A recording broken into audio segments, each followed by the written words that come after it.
So the way our receiving checks work is we're first going to check and see if you have enough receipts to cover the invoice per invoice line.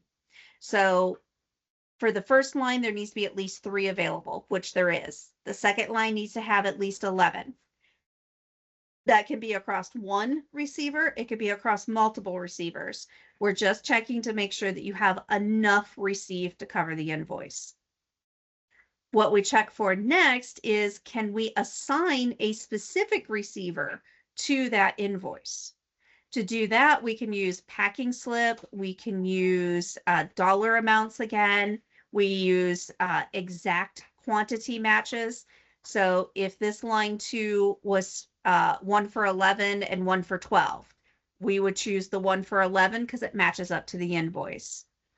We also can do combined receivers. So if you have multiple receivers being billed on a single invoice, we can also combine those receivers and bill both receivers within the same invoice.